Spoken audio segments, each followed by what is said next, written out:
Connectés avec l'excellente musique congolaise. Suivons des moments de joie et d'amour avec les fêtes de mariage et d'anniversaire. Nourrissons notre foi en Dieu avec les services de prière et de culte. Suivons l'histoire du Congo et les documentaires des Congolais. Soyons connectés sur les actualités des filles et des fils du pays partout dans le monde. Découvrons des émissions de qualité, partageons notre savoir. Nous sommes à votre disposition pour vos émissions en direct de notre studio, dans vos églises et même dans vos maisons. Appelez-nous sur notre numéro WhatsApp. Boss Brothers TV, tout le monde en parle.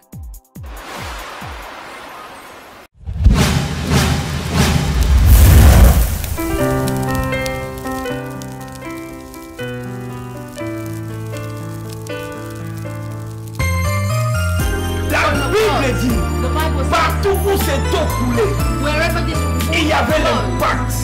Voilà pourquoi, partout où ce programme sera suivi, il y aura un impact.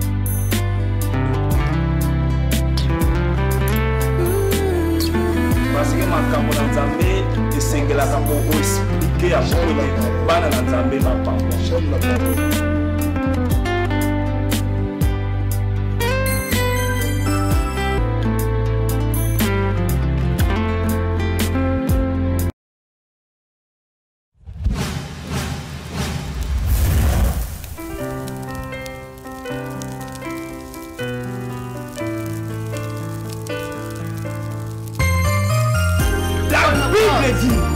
Partout où cette eau coulait, il y avait l'impact.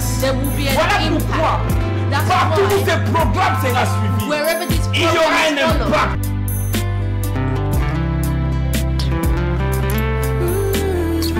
Parce que ma camarade Nzambe est singulier pour expliquer à vous bana Nzambe va pas.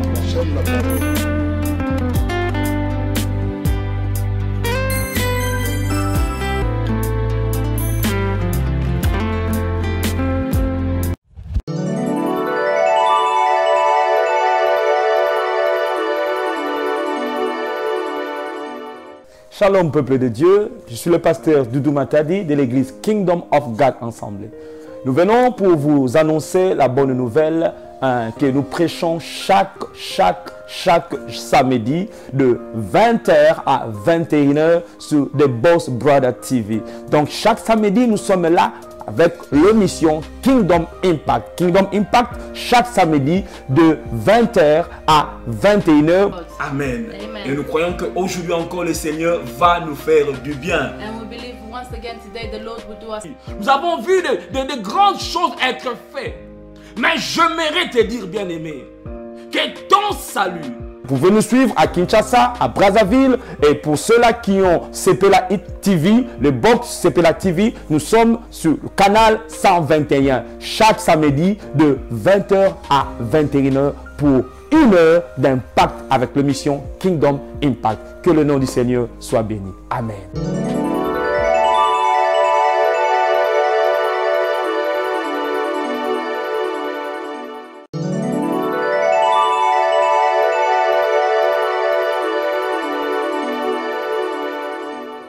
Shalom peuple de Dieu, je suis le pasteur Doudou Matadi de l'église Kingdom of God Ensemble.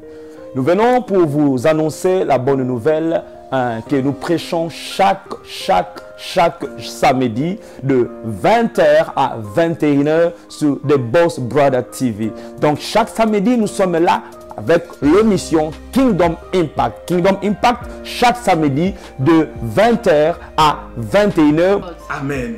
Et nous croyons qu'aujourd'hui encore le Seigneur va nous faire du bien. Nous avons vu de grands... Gloire soit rendue à notre Dieu. Nous bénissons le Seigneur pour cette opportunité qu'il nous accorde en ce jour. C'est bel et bien le pasteur Doudou Matadi de l'église Kingdom of God Ensemble. Nous sommes là encore pour notre programme Kingdom Impact. Et aujourd'hui, nous bénissons le Seigneur pour la pensée que le Seigneur nous communique aujourd'hui. Et le thème, comme vous pouvez le voir sur votre écran, destinée divine ou la destinée divine. Tel est le message que le Seigneur a posé dans notre cœur.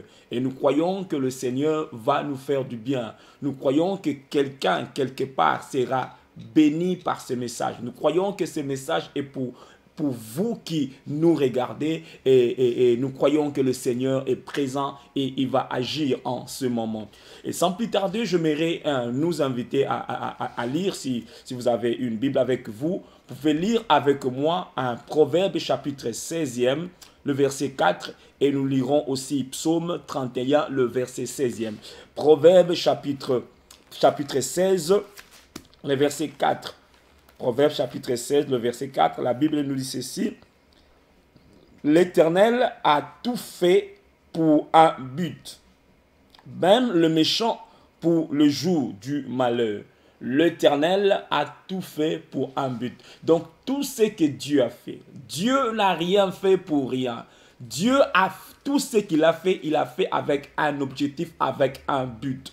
Donc, l'Éternel a tout fait pour un but. Toutes les créatures de Dieu, toutes les créatures, petites ou grandes, ont été créées pour un but. Et le proverbe va même plus loin pour dire, même le méchant, pour le jour du malheur, même ces choses, ces personnes qu'on peut considérer comme inutiles selon les hommes, Dieu dit, même le méchant, même celui-là que nous pouvons considérer comme méchant, Dieu dit, même le méchant a été créé pour un but, pour le jour du malheur. Un psaume chapitre 31, le chapitre 31, le verset 16e. Psaume chapitre 31, le verset 16e. Ici, le roi David dit ces paroles. « Mes destinées sont dans ta main. Délivre-moi de mes ennemis et de mes persécuteurs. Mes destinées sont entre tes mains. » Ici, David s'est trouvé dans des situations tellement difficiles. Parce qu'en lisant la vie de David, nous arrivons à comprendre que David a connu des temps où le roi Saoul voulait le tuer, où son fils même Absalom voulait le tuer. Il avait beaucoup d'ennemis. Et il arrivait des fois où David était à gauche, il y avait l'armée de Saoul. De l'autre côté, et David était là et il était dans un danger. Il était dans de sérieux problèmes au point où humainement parlant, il pouvait perdre espoir. Mais il a dit ces paroles. Mes destinées sont entre tes mains. Il se peut que vous qui me suivez, vous pouvez être sur le lit dans l'hôpital où le médecin a eu à dire que ta maladie, il n'y a pas de cure, il n'y aura pas de guérison pour ta maladie, mais tu peux dire comme David, mes destinées sont entre tes mains. Non pas entre les mains d'un homme, non pas entre les mains de mes ennemis. David dit, mes destinées sont entre tes mains. Ce n'est pas Saoul qui va décider de ma vie, ce n'est pas Absalom qui va décider du sort de ma vie, mais moi David, je réalise, je crois que mes destinées sont entre les mains de Dieu. Par là, nous comprenons que la notion de la destinée. Donc, David connaissait cette notion de la destinée. Voilà pourquoi il a pu dire que mes destinées sont entre tes mains, entre les mains du Seigneur. Mais avant d'aller plus loin, nous voulons comprendre c'est quoi une destinée. C'est quoi en fait une destinée? C'est quoi une destinée? Le dictionnaire définit la destinée comme une détermination préalable des événements de la vie humaine par une puissance supérieure. Une détermination préalable des événements de la vie humaine par une puissance supérieure. Là, c'est la définition du dictionnaire. Mais moi, personnellement, j'ai défini la destinée comme étant le fait d'être la personne que Dieu veut que vous puissiez être. Le fait d'être celui ou celle que Dieu veut que tu puisses être. Le fait d'avoir les choses que Dieu veut que toi tu puisses avoir. Ou le fait de faire les choses que Dieu veut que tu puisses faire. C'est-à-dire d'accomplir ta mission. Donc la destinée, je la vois dans 3 dimensions. C'est-à-dire premièrement, le fait d'être. Être la personne que Dieu veut que tu puisses être. Deuxièmement, avoir les choses que Dieu veut que tu puisses avoir. Et troisièmement, faire les choses que Dieu veut que tu puisses faire ou accomplir ta mission. Telle est ma compréhension sur ces termes de la destinée. Et dans Jérémie chapitre 1er, le prophète Jérémie parle encore en ces mêmes termes et dit dans Jérémie chapitre 1er, le verset 4e. Jérémie chapitre 1er, nous commençons à partir du verset 4. La Bible dit ceci. La parole de l'Éternel me fut adressée en ces mots. Avant que je t'eusse formé dans le ventre de ta mère, je te connaissais. Et avant que tu fusses sorti de son sein, je t'avais consacré, je t'avais établi prophète des nations. Avant que je te eusse formé. J'aime bien ces petits mots, car nous aimons bien suivre ces petits détails quand nous méditons la parole de Dieu. La Bible dit avant. Voilà pourquoi j'aimerais annoncer à quelqu'un, j'aimerais dire à quelqu'un qui est en train de me suivre, alors que tu te poses beaucoup de questions, alors que tu te dis le diable veut ruiner ta vie, j'aimerais t'annoncer que notre Dieu est un Dieu qui a toujours été en avance. Alléluia. Un Dieu qui a toujours été en avance. La Bible dit, avant que je te eusse formé. Donc Dieu a déjà eu à faire des choses avant. Le diable qui te combat aujourd'hui est en retard. Le diable, l'ennemi est venu en retard. Pourquoi? Parce que la Bible dit, Dieu, avant que je te eusse formé, non pas même pendant que je te formé, mais la Bible dit avant. Non pas après ta naissance, non pas pendant ta naissance, mais avant. Nous servons un Dieu merveilleux. Voilà pourquoi j'ai de l'assurance quand je sers mon Dieu. Parce que je sais qu'il a eu à faire des choses avant. Rien ne le surprend. Rien de ce qui se passe aujourd'hui ne peut surprendre Dieu, car il m'a connu avant. Voilà pourquoi nous avons eu à dire que nous avons été élus avant la fondation du monde, car l'élection a été déjà faite et Dieu nous a élus. Car ceux qu'il a connus d'avance, il les a prédestinés à être semblables à l'image de son Fils. Donc, nous voyons la notion de la destinée dans la Bible, clairement établie dans la Bible. Mais pour mieux comprendre notre thème, nous allons prendre certains personnages dans la Bible, entre autres Joseph, Moïse ainsi que David, pour comprendre ces processus de la destinée. Nous devons aussi comprendre, bien-aimés, que par rapport à la destinée, nous parlons aujourd'hui de la destinée divine. Mais par rapport à cette destinée, tu peux être en dehors de la destinée divine ou tu peux être dans la destinée divine.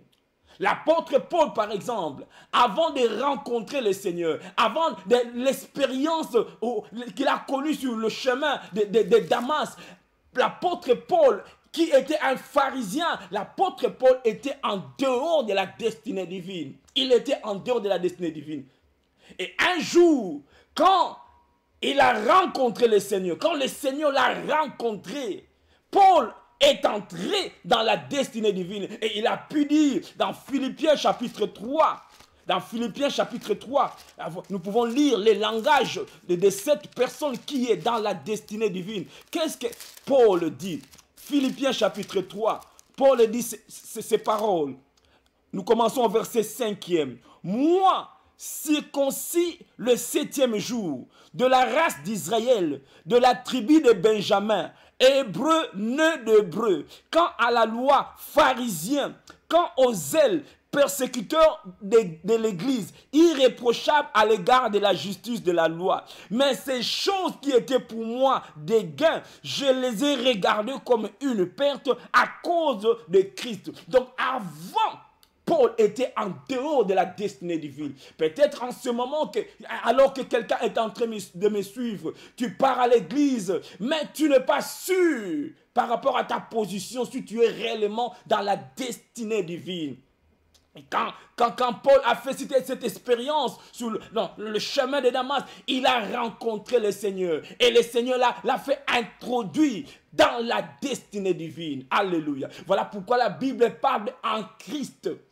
car nous sommes en Christ. Mais avant, Paul était en dehors de la destinée divine. Un autre exemple, nous voyons l'exemple de Moïse. Moïse qui avant, alors qu'il vivait dans le palais de Pharaon, Moïse était en dehors de la destinée divine. Il pouvait jouir de tout ce bonheur, il pouvait jouir de tout l'honneur d'un prince, mais il était en dehors de la destinée divine. Jusqu'au jour où il a rencontré le buisson ardent. Il a rencontré le buisson ardent et Moïse est entré dans la destinée divine. Et toute sa vie est changée. Et ma prière, c'est alors que vous me suivez. Et que si quelqu'un est en dehors de la destinée divine, qu'au travers de ce message, que le Seigneur puisse te faire grâce, afin que tu puisses entrer dans la destinée divine, dans les choses que Dieu a préparées pour toi, dans les choses que Dieu a planifiées pour toi. Car il n'y a pas mieux que ce que Dieu a préparé pour toi. C'est un grand joie, c'est une grande joie, j'allais le dire, c'est un grand bonheur de découvrir la destinée divine, de découvrir c'est à quoi Dieu t'a créé. Nous avons lu dans Proverbe, la Bible dit, l'Éternel a tout fait pour un but. Il a tout fait pour un but. La lune, Dieu l'a créée pour que la lune puisse présider la nuit. Les étoiles ont été créées pour un but. Toute créature de Dieu a été créée pour un but. Dommage, certaines créatures ne savaient pas pourquoi ils sont créés.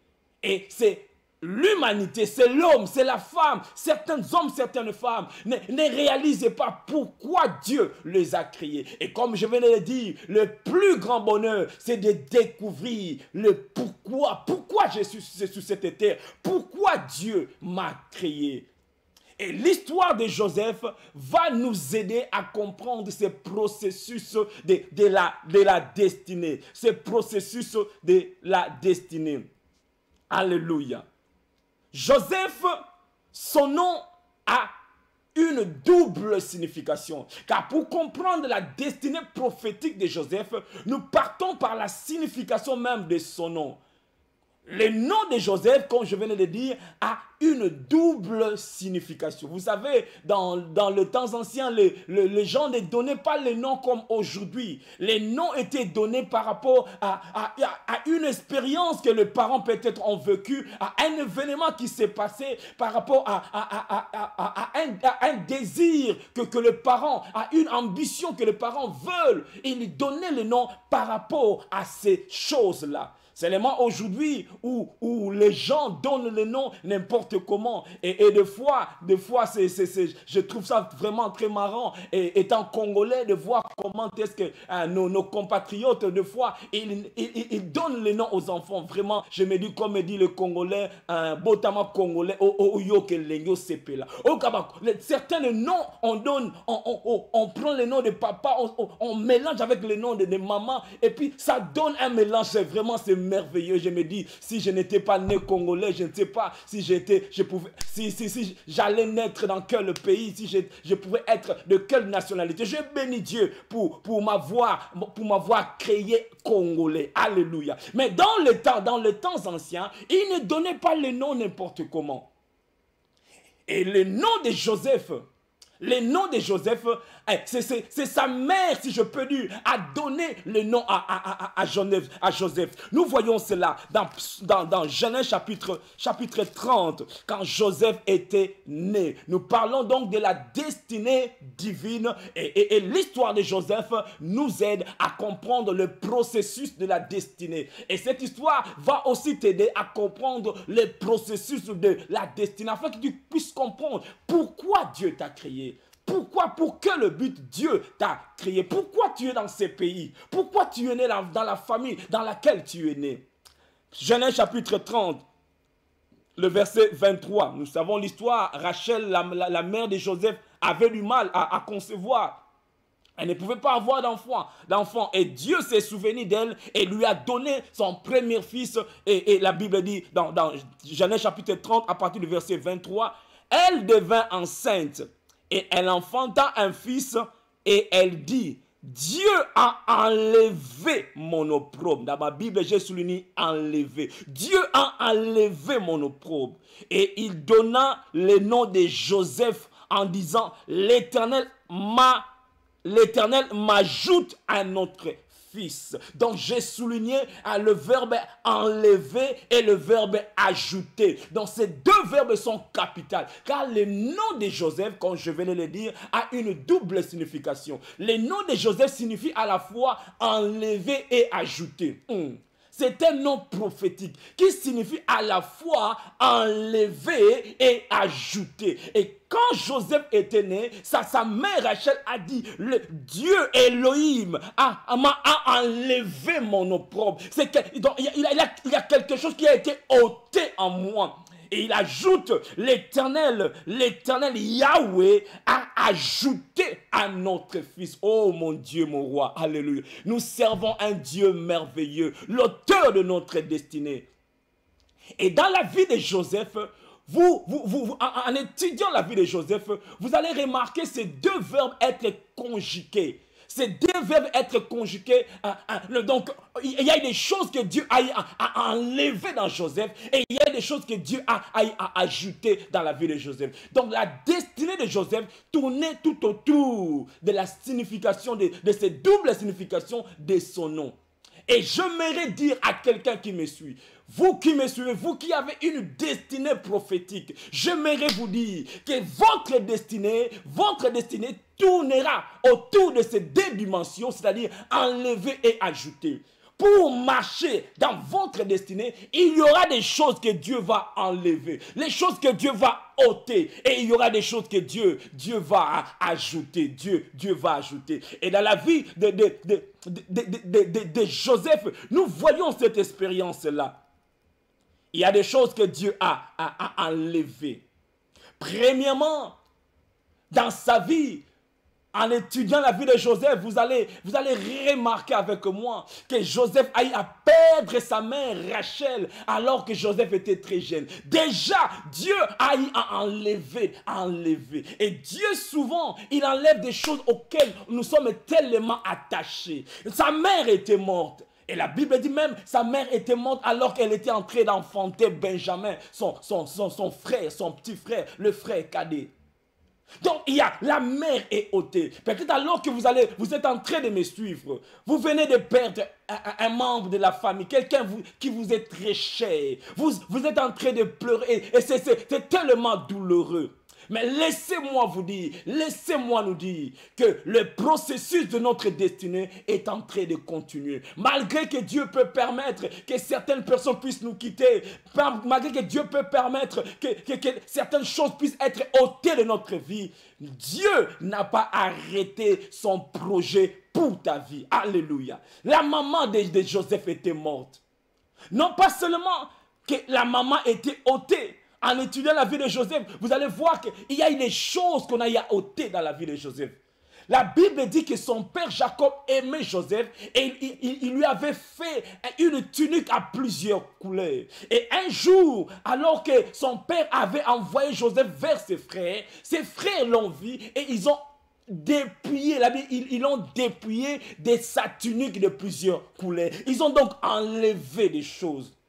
Et ce n'est pas facile quand on enlève les choses dans notre vie. Ça fait pleurer. Quand Dieu te fait entrer dans sa salle d'opération pour faire cette opération, pour enlever des choses, pour enlever ces choses. Car tu ne peux pas marcher pleinement dans ta destinée si Dieu n'enlève pas certaines choses. Il y a des choses que Dieu veut enlever. Il y a des choses que Dieu veut enlever. La Bible dit, ils l'ont dépouillé. Et ils l'ont dépouillé des fois. Dieu enlève les choses auxquelles nous sommes attachés afin que nous puissions nous attacher à lui et à lui seul. Alléluia. À lui et à lui seul. Voilà même pourquoi Dieu a choisi la tribu de Lévi. Parce que le nom Lévi signifie il s'attachera. La tribu de Lévi, la tribu qui était plus proche de Dieu.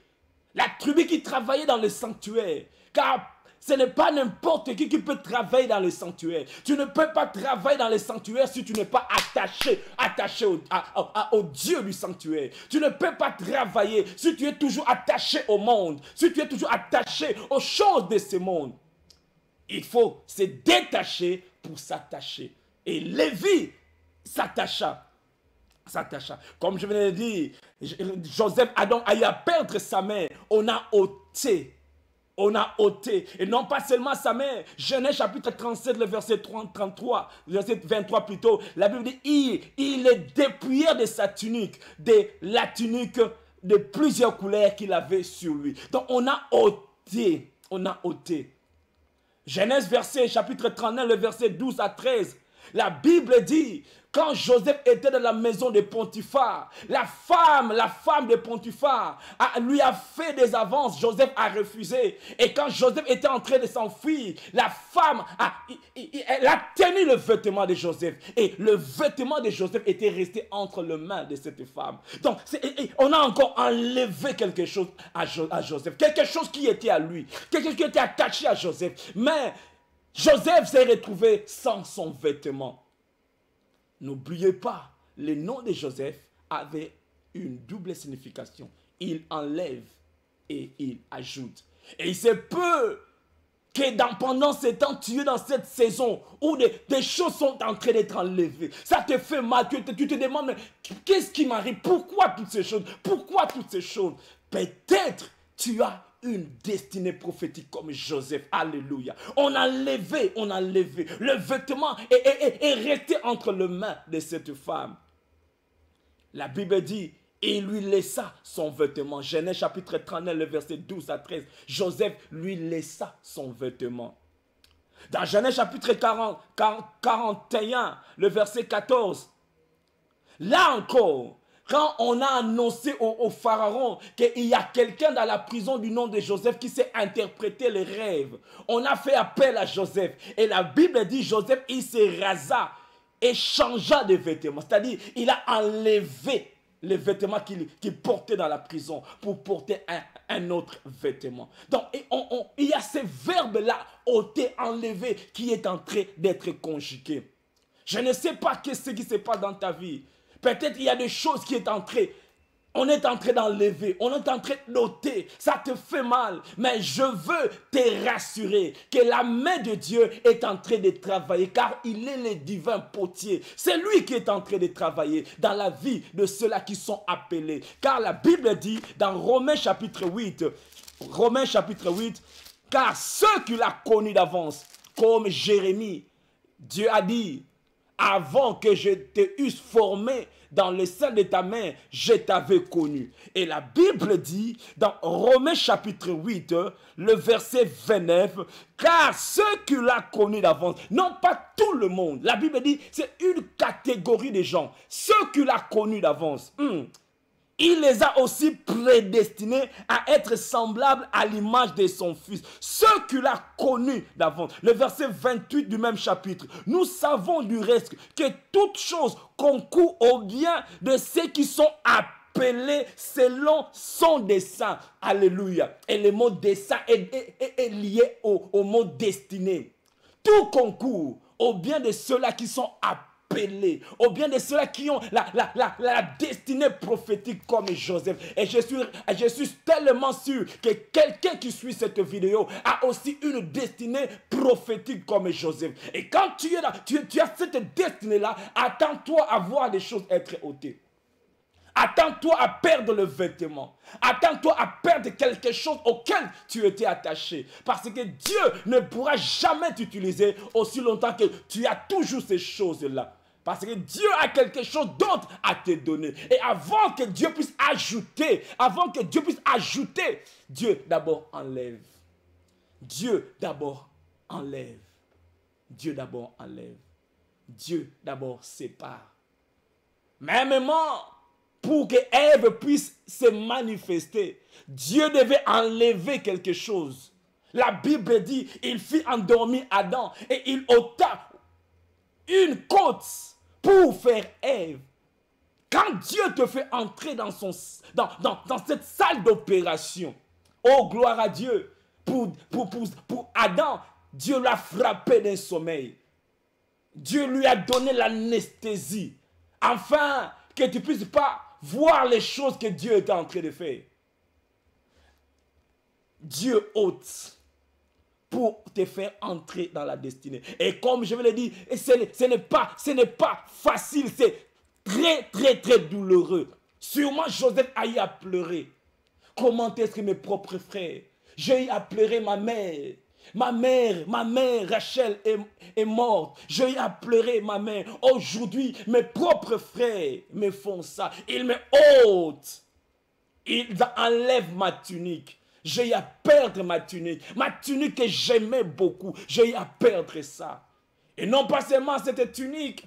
La Bible dit que la femme de Potiphar est restée avec le vêtement de Joseph. Une saison où on ôtait. Une saison où on ôtait. Mais je veux dire à quelqu'un, il n'y a pas que cette saison-là où les choses sont ôtées. Il n'y a pas que cette saison-là. Car le nom de Joseph signifie aussi Dieu ajoute. Et si tu restes fidèle à Dieu, si tu restes attaché à ce Dieu-là, la saison où Dieu va ajouter les choses va sonner dans ta vie. Et tu vivras la main de Dieu. La main de Dieu. Et le roi Pharaon, le Pharaon a même eu deux sortes de rêves où il a vu les vaches maigres et les vaches grasses. Négative et positive.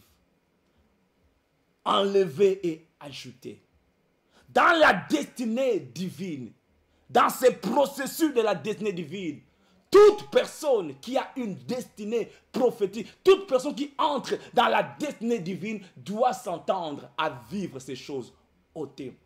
Combien d'entre nous ont connu des déceptions dans la vie? Combien d'entre nous ont connu des déceptions dans la vie? Et ce n'est qu'après que quand tu regardes en arrière, tu dis Seigneur merci. J'avais pleuré parce que je n'avais pas compris. Seigneur merci d'avoir ôté une telle personne dans ma vie. Seigneur merci d'avoir pas permis que je puisse continuer avec X ou avec Y. Tu bénis Dieu parce qu'il est l'auteur de ta destinée. David a dit mes destinées sont entre les mains de l'Éternel. Mes destinées sont entre les mains de Dieu. Même si je ne comprends pas les choses, mais je suis sûr que ma destinée est entre les bonnes mains de Dieu. Entre les bonnes mains de Dieu. Et Joseph a connu cela. Une saison où on a ôté, où on a enlevé. Mais comment est-ce que nous pouvons arriver à comprendre notre destinée? Comment est-ce que nous pouvons arriver à comprendre c'est à quoi Dieu nous a appelés? Et cette question est posée par beaucoup d'enfants de Dieu. Et beaucoup d'enfants de Dieu n'arrivent pas à comprendre leur destin. À quoi Dieu m'a appelé? Vous savez, un oiseau, il n'a pas à se poser beaucoup de questions pour comprendre à quoi Dieu l'a appelé. Il suffit seulement de regarder ses ailes. Il comprendra. Si j'ai des ailes pareilles, c'est que Dieu m'a appelé à voler, mon Dieu, mon roi. Si j'ai des ailes, ces ailes est un indice à ma destinée, est un indice à ma mission. Un poisson ne va pas se poser beaucoup de questions par rapport à sa destinée. Il suffit de regarder ses nageoires. Je suis différent de l'oiseau. C'est-à-dire, je ne suis pas appelé à voler comme l'oiseau, mais je suis appelé à nager. À nager. Yes. Mais nous, humains, vous et moi, comment est-ce que nous pouvons connaître c'est à quoi Dieu nous a appelés? Comment est-ce que nous pouvons connaître? En étudiant la vie de Joseph, nous allons apprendre cela. Et l'un des moyens de connaître c'est à quoi Dieu t'a appelé, c'est de regarder les événements tout autour de ta vie. Les événements dans ton passé.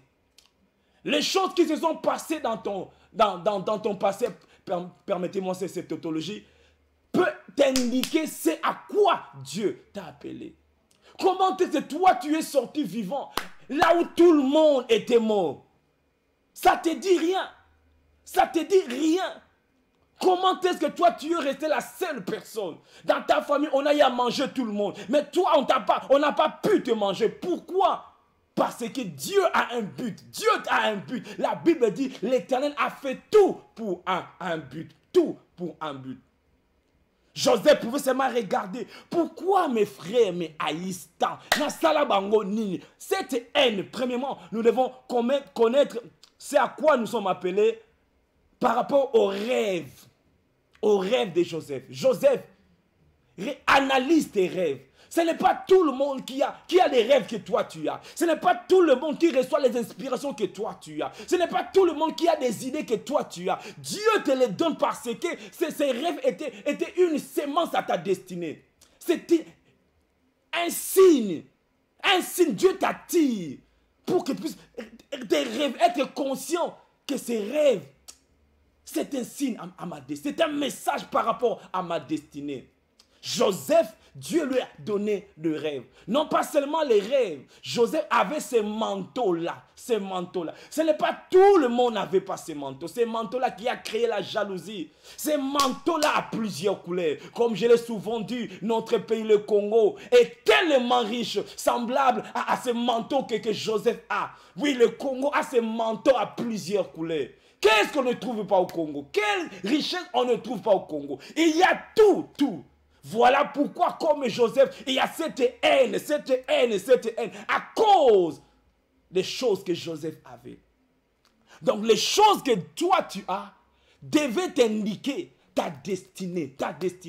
Alors que Moïse était devant le buisson ardent, alors qu'il discutait avec le Seigneur, alors qu'il résistait à son appel, Dieu lui a dit, Moïse, qu'as-tu dans ta main? Qu'est-ce que tu as dans ta main? C'est-à-dire que ce que tu as dans ta main, c'est un indice à ce à quoi Dieu t'a appelé. Qu'est-ce que tu as dans ta main? Moïse a dit une verge. Qu'est-ce que tu as dans ta main? Veux-tu connaître à quoi Dieu t'a appelé? Regarde ce que tu as dans ta main. Regarde ce que toi tu fais, qui réussit facilement. Les autres ne peuvent pas faire les choses que toi tu fais. Moïse, tu as quelque chose entre tes mains. Voilà pourquoi dans Actes chapitre 3, le verset 6, Pierre a dit, je n'ai ni or, ni argent, mais ce que j'ai. Oh, tu as quelque chose, bien-aimé. Dieu t'a donné quelque chose. N'oubliez pas, Dieu fait tout pour un but. Tout pour un but. Trop souvent, nous passons notre temps. Nous nous focalisons aux choses qu'on n'a pas. Le diable veut que tu puisses te focaliser aux choses que toi tu manques, à tes manquements. Je n'ai pas ceci, je n'ai pas le mariage, je n'ai pas les enfants, je n'ai pas ceci, je n'ai pas cela. Le diable veut que tu puisses te focaliser sur les choses que toi tu n'as pas pour que tu puisses murmurer. Afin que tu puisses mourir sans accomplir ta destinée, sans accomplir la mission à laquelle Dieu t'a appelé. Mais Pierre a dit, il est conscient des choses qu'il n'a pas. Mais il ne s'est pas seulement limité là. Il dit, c'est que j'ai. Car la vraie humilité, ce n'est pas seulement le fait d'être simple, de s'habiller avec simplicité. Ce n'est pas seulement cela. La vraie humilité, c'est aussi le fait de reconnaître les choses qu'on a et les choses qu'on n'a pas. Amen. Les choses que tu as et les choses que tu n'as pas. Un homme humble est celui qui sait reconnaître que je n'ai pas la grâce que le frère X a. C'est vrai, je n'ai pas la grâce que la sœur Y a, je n'ai pas ça, je reconnais. Mais j'ai une autre grâce que la sœur X n'a pas, my God. Parce que Dieu a fait cela. Dieu ne peut pas tout te donner. Dieu ne peut pas tout me donner. Pourquoi il veut que je puisse aussi dépendre de mon frère, que je puisse dépendre de ma sœur, afin que je ne sois pas enflé d'orgueil. Pierre a dit, je n'ai ni or ni argent, mais ce que j'ai. Oh, le temps est venu que nous puissions nous focaliser sur les choses que nous avons. Maximisons les choses que nous avons. Ce que j'ai. Et quand tu maximises les choses que tu as, c'est alors que la gloire, l'élévation, tout est dans la chose que Dieu t'a donnée. Ton élévation est dans la chose que Dieu t'a donnée. Ne cherche pas ailleurs. Ne regarde pas la chose que X a. Non, concentre-toi sur la chose que tu as. Église, concentre-toi sur la grâce que Dieu t'a donnée. Parce que chaque église a une grâce particulière. Maximise la grâce que Dieu t'a donnée. C'est que j'ai. Ne peut ou ne pas être semblable à ce que toi tu as. Mais moi j'ai. Toi tu as, moi aussi j'ai. Toi tu as une grâce, moi aussi j'ai cette grâce. Et l'église est édifiée par ce que tu as, plus ce que moi j'ai, en ajoutant ce que lui, elle a. Et cela amène l'édification. Veux-tu connaître ta destinée? Regarde ce que tu as dans ta main. Moïse, qu'as-tu? Une verge. Ta destinée est liée par rapport à ce que tu as dans ta main. Donc Joseph avait le rêve. Ta destinée, tu peux comprendre ta destinée par rapport à la haine que les gens ont tout autour de toi. Ça peut aussi être un indice. Mais pourquoi les gens maïssent tant? Pourquoi les gens, malgré tous les biens que je leur fais, mais pourquoi ils taillissent à cause de ta destinée? Parce que le diable ne te combat pas. Le diable combat ta destinée. Parce que le diable, il craint ta destinée. Il a peur de ta destinée, tu n'as pas l'idée. Parce que le diable savait que si la destinée de Joseph se manifeste, ça sera pour le salut d'un plus grand nombre. Il sait ce que la chose que Dieu a mis en toi va apporter dans ta famille. Il sait ce que la chose que Dieu a mis en toi va apporter dans ta communauté. Voilà pourquoi il te combat. Voilà pourquoi il te combat. Et par rapport au combat, bien aimé, laissez-moi nous dire, il y a même des combats qui sont avant la naissance. Il y a des gens qui ont été combattus alors qu'ils étaient dans le ventre de leur mère. Mais comme je venais de le dire, le Dieu que nous servons, il vient avant. La Bible dit avant que je te eusse formé. Si le diable commence son combat quand tu es dans le ventre de ta mère. Mais Dieu a dit avant que je te eusse formé, avant même que le diable puisse avoir l'idée de te combattre, moi je t'avais déjà connu. Aïe, je t'avais déjà connu. Voilà pourquoi il ne pouvait pas te manger. Il ne pouvait pas te manger parce que Dieu t'a déjà connu. Le diable est venu en retard. Je suis venu annoncer cela. Il est venu en retard et il sera toujours en retard. Car le Dieu que nous servons, il est le Dieu qui vient toujours en avant. Voilà pourquoi tu as de l'avantage. Tu as de l'avantage car tu sais un Dieu qui est venu avant. Qui est venu avant. Avant que je t'eusse formé, je t'ai connu. Je t'ai consacré prophète des nations. Makamangu Salamakala. Dans l'éternité, Salamakala. Seulement dans le temps, les gens se rendent compte. Ah, celui-ci, il a l'appel. Celui-ci, il sait faire ça. Celui-ci. Mais toutes ces choses, Dieu l'a déjà fait avant. Voilà pourquoi personne ne peut arrêter la grâce de Dieu qui est sur toi. Et ça m'étonne quand les gens disent, ils ont freiné le ministère en Angaï. Qui peut freiner le ministère? C'est impossible, c'est impossible. Si réellement Dieu t'a appelé, si réellement Dieu t'a connu avant, par rapport à cet appel-là, tu n'as rien à craindre, tu n'as rien à craindre. Toi, tu auras ta place parce qu'il t'a connu. Il t'a connu avant que je t'eusse formé. Et à David, il dit, lorsque j'étais une masse informe, il me connaissait déjà. Avant. Tous les sorciers de la famille, ils viennent toujours en retard. Dieu m'a déjà connu, mon Dieu. Il m'a déjà établi. Il m'a déjà établi. Il m'a connu. Permettez-moi de lire ça. Ça me fait tellement du bien de savoir que nous servons un Dieu qui vient toujours en avance. Il est toujours en avance. Voilà pourquoi je prophétise dans ta vie que toi aussi, tu seras toujours en avant par rapport à tous tes ennemis. La Bible dit dans verset 1er du chapitre, le verset 5 du chapitre 1er, Jérémie, avant que je te eusse formé dans le ventre de ta mère, avant même que ta mère puisse avoir l'idée, avant même que ta mère puisse réaliser qu'elle a un enfant, moi je t'avais connu. Je te connaissais déjà. Avant que je te fusse sorti de son sein, je t'avais consacré, ma fouta, je t'avais consacré, je t'avais établi. Et c'est Salamakala. Et c'est Salamakala. Et c'est Salamakala. Voilà pourquoi quand tu connais ces choses, parce que Dieu t'a déjà connu, il t'a déjà établi, il t'a déjà consacré. Alléluia. Comment connaître ta destinée?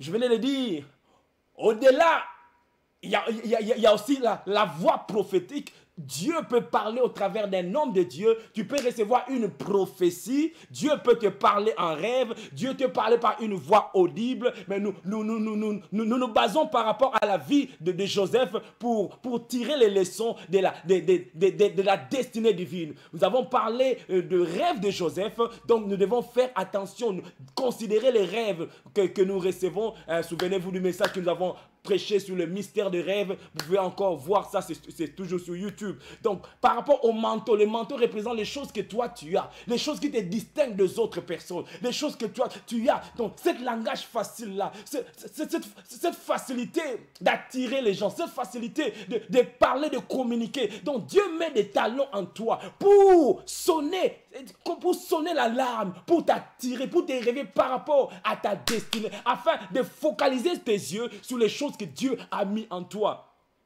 La haine de frère peut te dire, mais pourquoi il m'haïssent comme ça? Peut-être ce n'est pas parce que Dieu m'a appelé à de grandes choses, parce que permettez-moi de le dire, la grandeur de ta destinée dépend de la grandeur de tes combats. Plus grand est ta destinée, plus grand sera tes combats.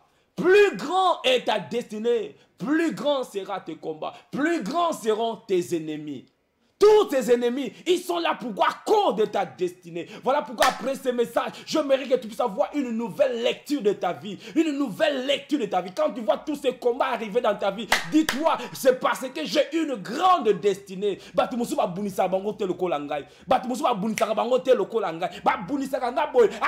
de ma destinée. À cause de ma destinée. Tes propres frères puissent taillir. Non, non, non. Là c'est autre chose. Là, c'est une autre chose. C'est à cause de ta destinée. Il y avait même l'incompréhension de ses parents. Quand Joseph a fait ses rêves, ses parents lui ont dit, qu'est-ce que tu veux dire? Tu crois que moi et ta mère, nous viendrons nous prosterner? Ils ont l'incompréhension familiale. Ça peut être un signe de ta destinée, de régner, de dominer. La tentation de Potiphar, où il y a eu des grandes tentations qui viennent pour faire avorter ta destinée. Parce que ces tentations-là viennent pour étouffer, avorter ta destinée. Mais je te dis, bien-aimé, tiens bon, ne lâche pas face à la femme de Potiphar. Ne lâche pas, n'avorte pas ta destinée. Car à ta destinée s'attache le bonheur de beaucoup de gens. Beaucoup de gens seront bénis. Si toi, tu sors victorieux de cette tentation. Si toi, tu sors victorieux, il ne faut jamais compromettre, car la femme de Potiphar est envoyée par le diable pour te faire tomber, afin que puisse avorter ta destinée. Les tentations.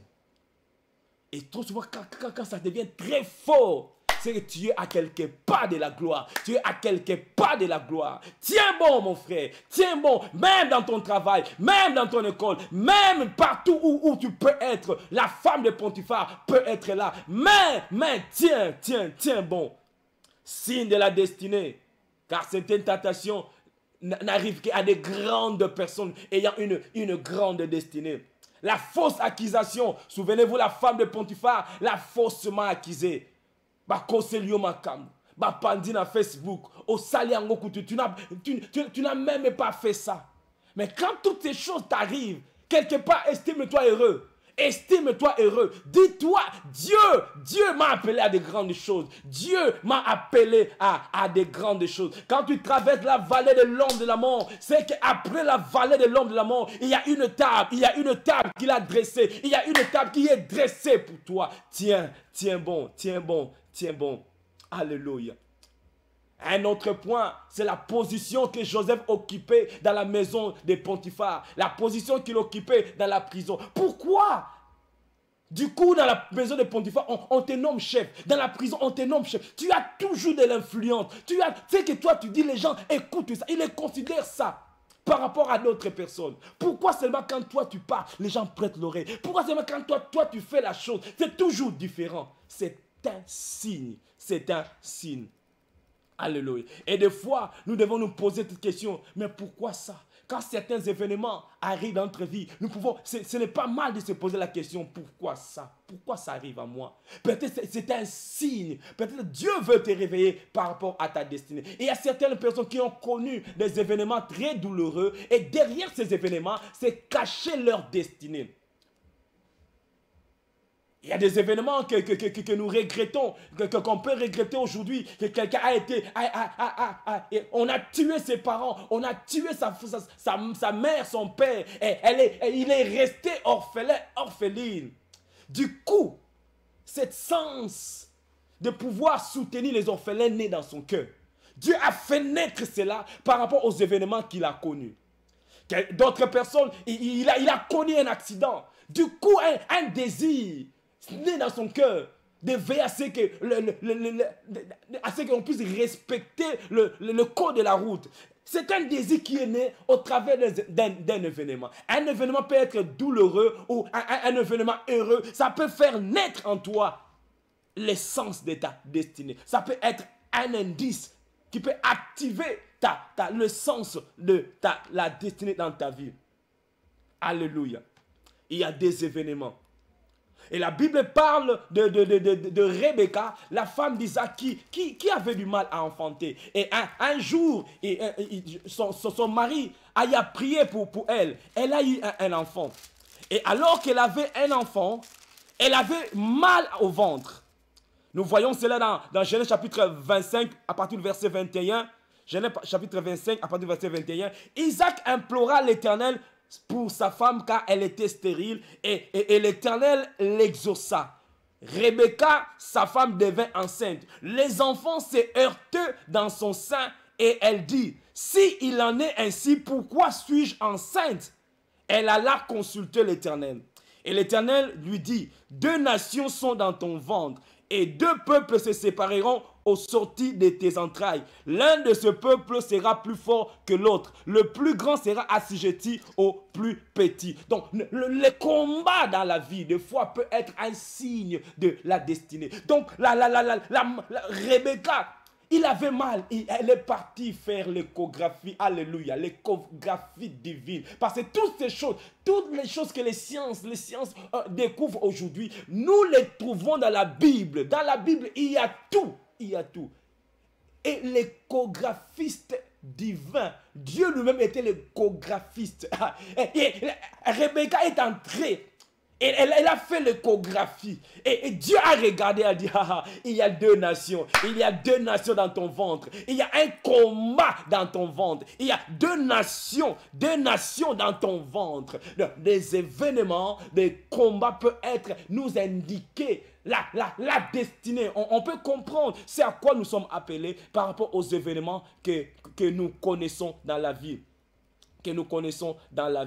Et au-delà de cela, et même étant parents, nous devons veiller aux passions de nos enfants. Qu'est-ce que ton enfant aime de plus? Qu'est-ce qui te passionne de plus? Parce que ta passion peut être l'indice à quoi Dieu t'a appelé.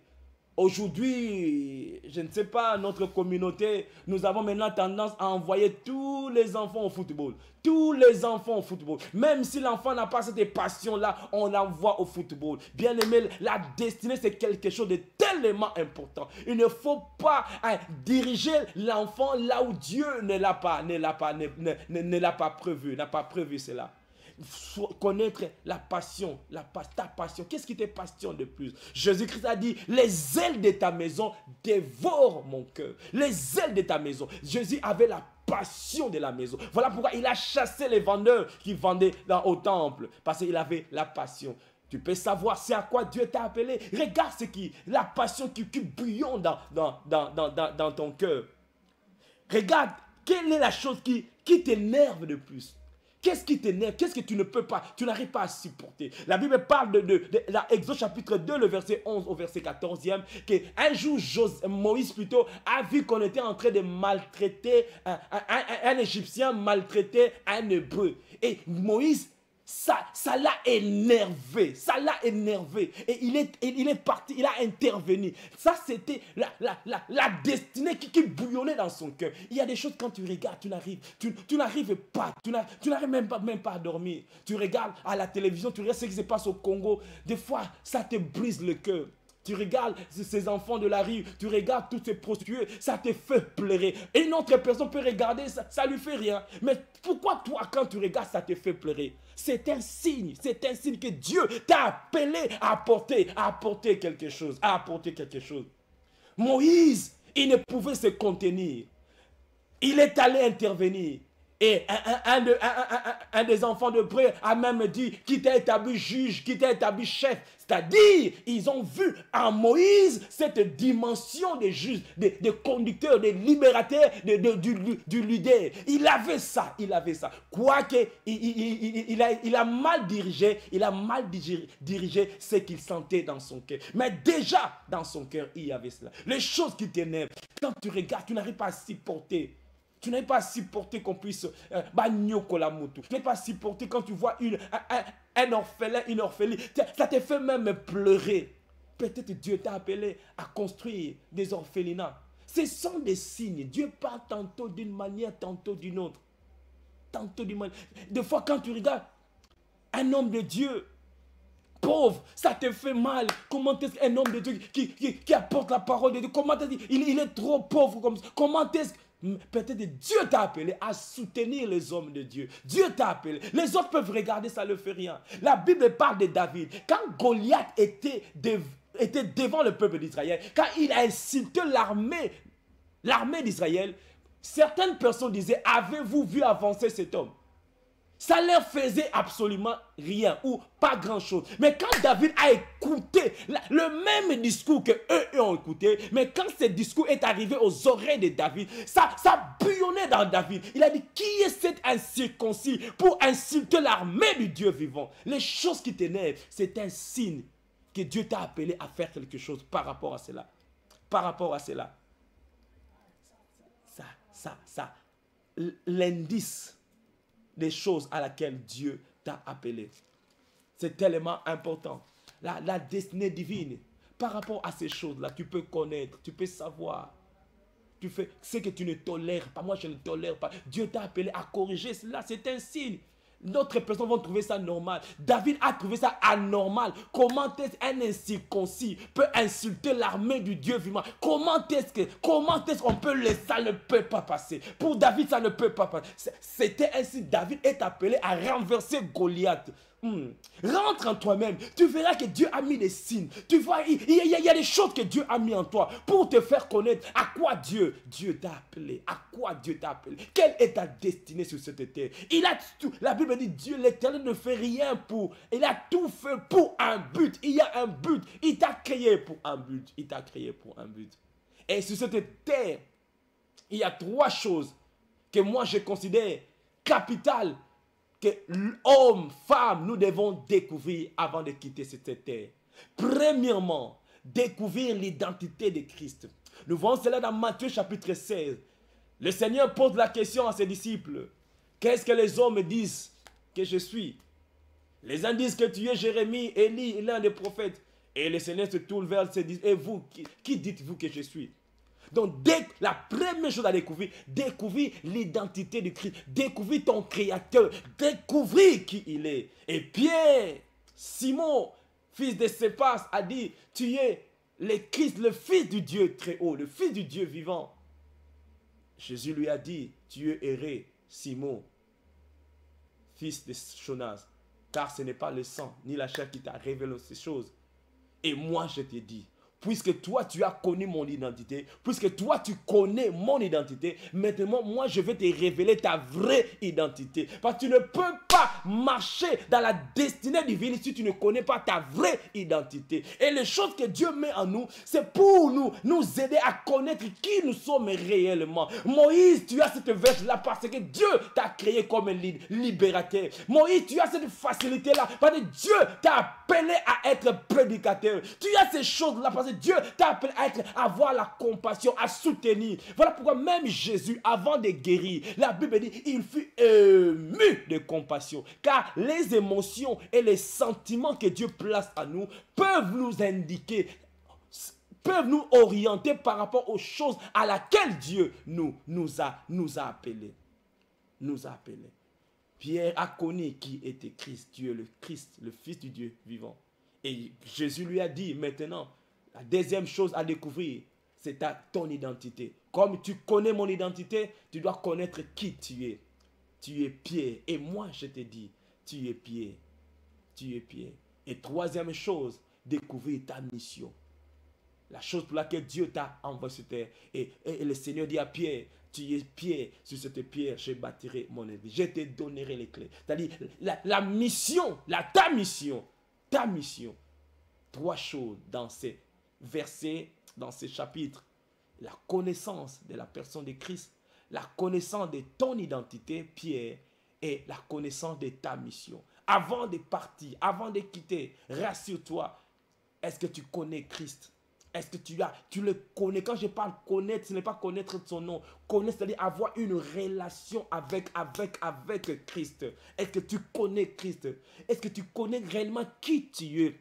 Peut-être jusqu'à présent, tu te considères comme Céphas.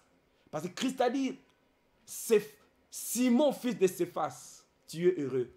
Mais ton identité, ce n'est pas Simon, fils de Céphas. Ton identité, c'est Pierre. C'est Pierre. Et moi, j'ai dit, tu es Pierre.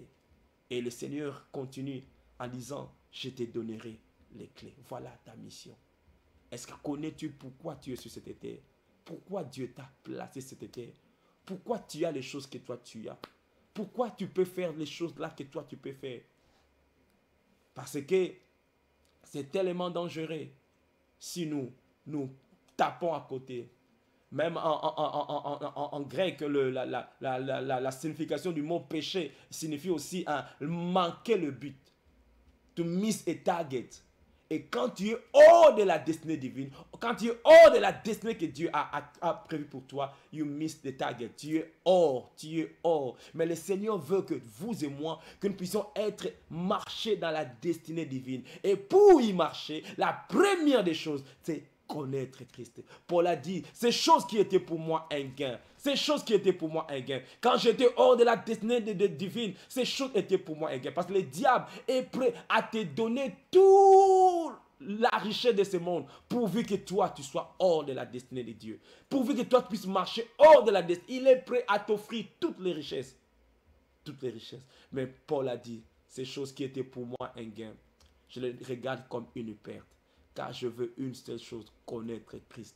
Connaître Christ. Bien aimé, voilà pourquoi, au travers de cette vidéo, nous voulons vous offrir l'opportunité de connaître Christ. Lui qui nous a fait entrer, lui qui nous fait marcher dans notre destinée divine. Dès le jour que tu l'as connu, dès le jour que nous l'avons connu, il nous fait marcher dans la destinée divine. Et comme j'avais dit, le nom de Joseph signifiait ajouter, enlever et ajouter. Et dans la fin de dans la vie de Joseph, à la fin de sa vie, nous voyons Dieu ajouter des choses. Dieu, après avoir enlevé les choses, Dieu maintenant commençait à ajouter. Nous voyons quand Joseph a interprété le songe de Pharaon, la Bible dit que le roi Pharaon, nous lisons cela dans Genèse chapitre 41, le verset, commençons avec le verset 41. Pharaon dit à Joseph, vois, je te donne le commandement de tout le pays d'Égypte. Aïe, c'est Joseph, on avait ôté le commandement de la maison de Potiphar. Et on avait ôté cette poste-là, mon Dieu, mon roi. J'ai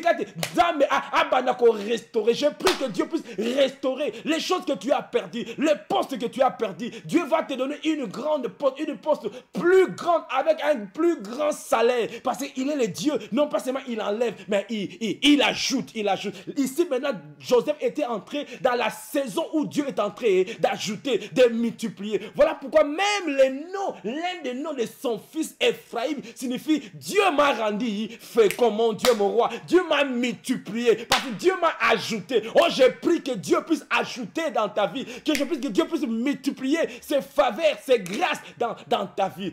Et ici, Joseph, dans cette saison où Dieu était en train d'ajouter. Hier, on avait ôté, on avait enlevé la tunique, on avait enlevé le vêtement. Ici, maintenant, Dieu est en train d'ajouter. Oui, Dieu va te faire entrer dans cette saison où il va ajouter des choses. La Bible dit, Pharaon, le verset 42, ôta son anneau de la main et le mit dans la main de Joseph. Et à Joseph. Dieu va ajouter maintenant. Et la Bible continue. Il est revêtu d'habits de fin lin et lui mit un collier d'or au cou. Joseph, parce que Dieu va ajouter les choses dans ta vie. Parce que tu es dans la destinée divine. Alléluia. Que le nom du Seigneur soit béni.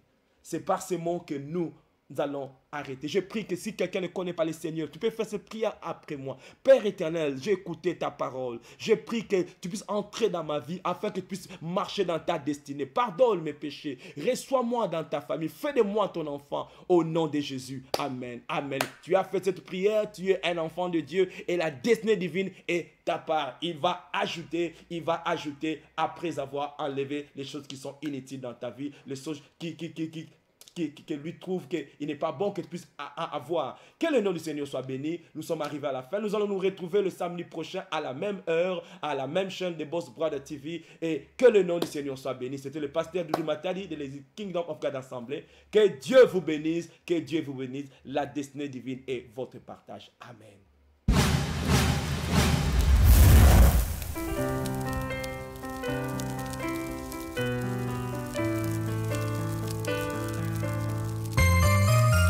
La Bible dit, partout où cette eau coulait, il y avait l'impact. Voilà pourquoi, partout où ce programme sera suivi, il y aura un impact.